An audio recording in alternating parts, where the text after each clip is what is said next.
આ વખતે અયોધ્યામાં રામનવમી ખૂબ જ ખાસ રહેવાની છે, કેમ કે રામલલ્લાની મૂર્તિ પ્રાણ પ્રતિષ્ઠા કરી છે। ત્યારબાદની રામનવમી એટલે કે રામલલ્લાની જન્મ જયંતિ પહેલી વખત ખૂબ જ ધામધૂમપૂર્વક ઉજવણી કરવામાં આવવાની છે અને તેને જ લઈને જોરશોરથી તૈયારીઓ પણ કરવામાં આવી રહી છે। તો મંદિરમાં રામનવમીના અવસર પર રામ મંદિરમાં ભગવાન રામના કપાળ ઉપર સૂર્ય તિલક લગાવવાની તૈયારીઓ પણ ચાલી રહી છે। રૂડકીના વૈજ્ઞાનિકો દિવસ રાત આ કામમાં લાગેલા છે।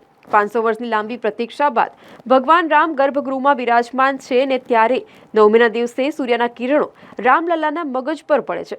રામ મંદિરનું ભોયતળિયું પૂર્ણ થયું છે, પ્રથમ માળનું નિર્માણ પણ થઈ રહ્યું છે, શિખરનું કામ હજી બાકી છે।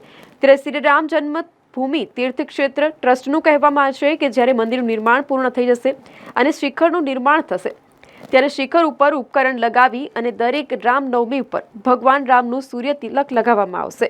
પરંતુ આ માટે ભક્તોએ થોડી રાહ જોવી પડશે। હવે ચૈત્રી નવરાત્રી એટલે કે આવતીકાલથી ચૈત્રી જે નવરાત્રી છે તેનો શુભારંભ થવા જઈ રહ્યો છે અને રામનવમીના જેમ કે વાત કરી રામનવમીના દિવસે અયોધ્યામાં આજે રામ જન્મ મહોત્સવ છે, જન્મ જયંતિ છે, તે ખૂબ જ ખાસ બનવાની છે।